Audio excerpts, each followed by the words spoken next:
really sure how much of a good idea it is to film while Roxy's in a barking mood and the washing machine's spinning, but we're gonna give it a go.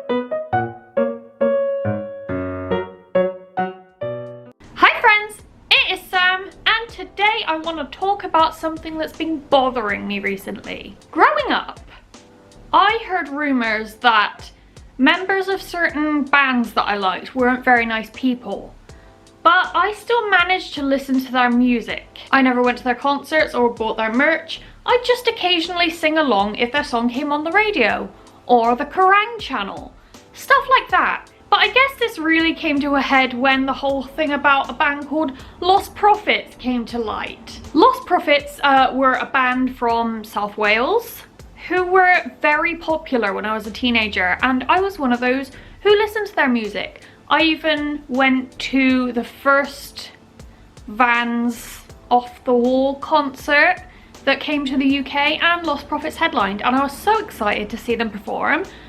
But years later, it came to light that Ian Watkins, the lead singer, was a child abuser. So of course I, like many other Lost Prophets fans, boycotted the band, stopped listening to their music, and felt a bit uncomfortable whenever their songs came on the music channels. Of course that was made a lot harder by the fact that another favourite band of mine featured him in one of their songs that I really liked. Fast forward to more recent times, and J.K. Rowling is the next offender. We all know that I love Harry Potter, and I grew up loving Harry Potter, and I've got a lot of Harry Potter things.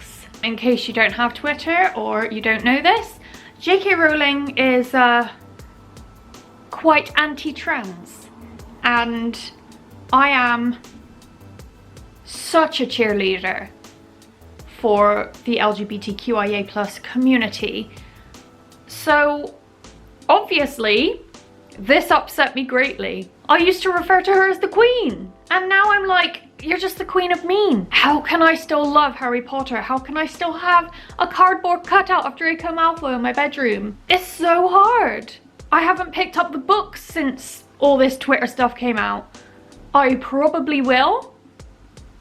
And I'm still collecting the Slytherin editions, but I buy them used so that she doesn't get my money. And I'm no longer actively collecting Harry Potter goods. Actually, I'm selling quite a bit of my collection. My Slytherin flag has come down. I'm selling a few of my cushions. I'm selling a lot of pops. But I think with this particular problem, you've got to factor in that the actors are still amazing people for the most part. The books are still positive and incredible, and they provided me with such happiness growing up. I think it does help that a YouTuber I'm quite fond of at the moment, Sarah Hawkinson, she still loves Harry Potter, and I commented on one of her videos recently saying, like, I love that you can separate JK from the Harry Potter franchise, because I've been struggling with that recently.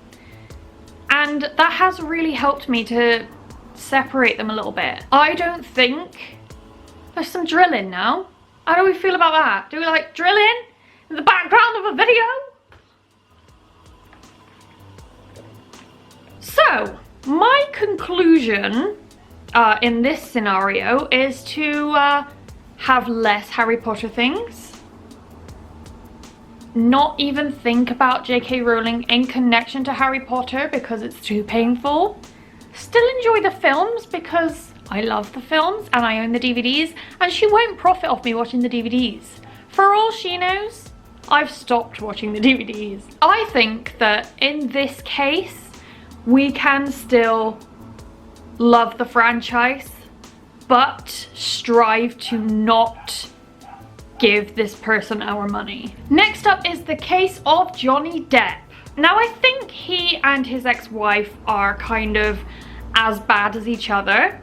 I don't want to defend the female just because she's female, because she has allegations against her as well. I don't really know that much about the case. I just know that recently Johnny Depp tried to sue the Sun for calling him a wife beater, and he lost the case.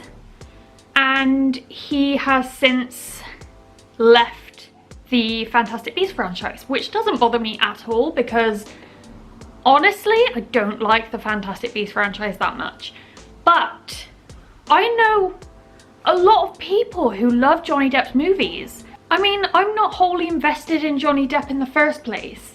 So to me, it's not as big of an issue.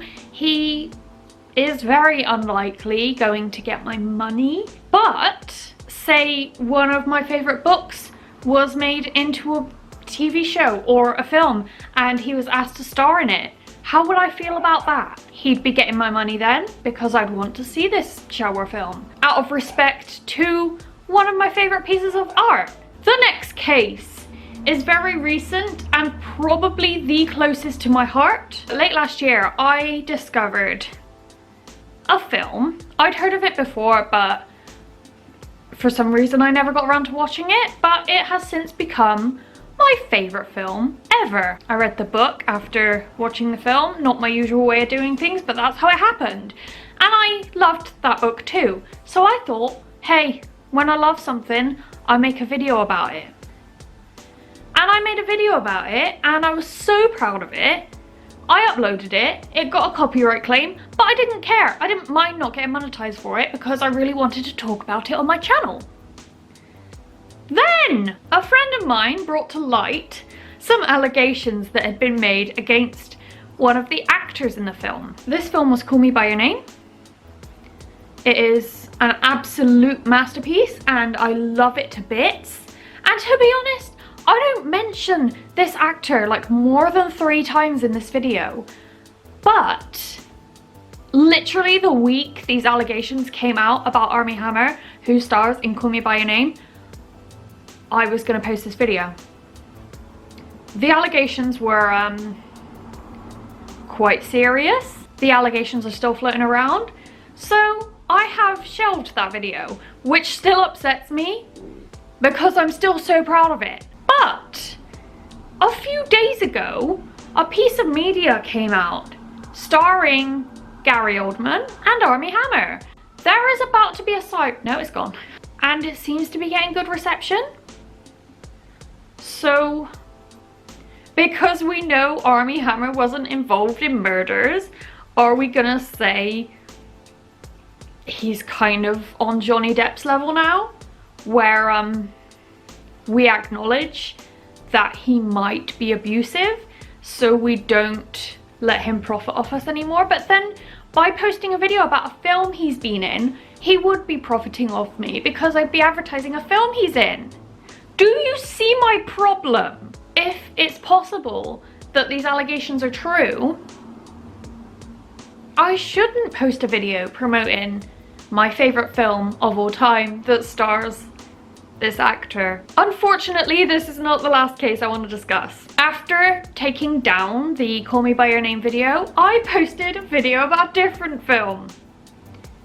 The Mulan reboot of 2020. I admitted in this video that I actually quite enjoyed this film, and I listed the things that I liked about it. Just before the video was due to go up, I learned about Yi Fei Liu's support of police brutality in Hong Kong. I decided to keep the video up but put in the description, we do not stand police brutality. Within 24 hours of posting this video, I got comments informing me of the genocide occurring in China right now, and the people carrying out this genocide are credited in Mulan, which is unforgivable.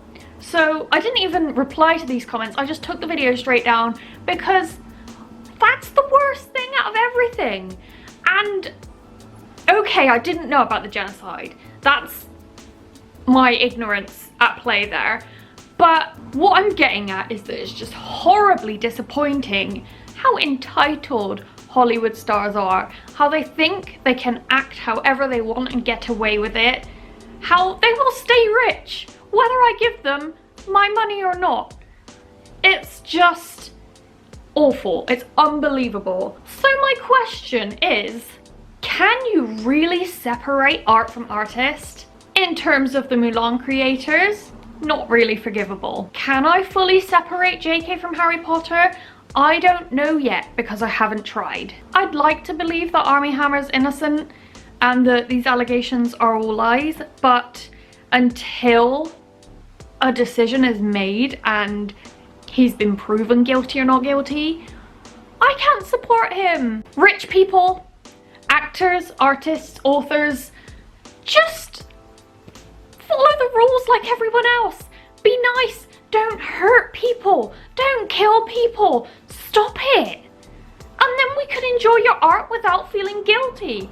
And we can actually enjoy your art instead of boycotting it. It's just so exhausting that in order to publicly like something, you have to thoroughly research it first so that you don't get flack for it. And that's not me defending myself because I didn't know about the genocide in China. I should have known. I should have looked it up before posting that video, and that's on me, and I'm sorry. What I would really love is for all this entitlement and cruelty to stop so that we can just enjoy the world, enjoy media and art, and just take for granted that the people involved in creating these things are nice people who don't break the rules. Please comment below what you think about this.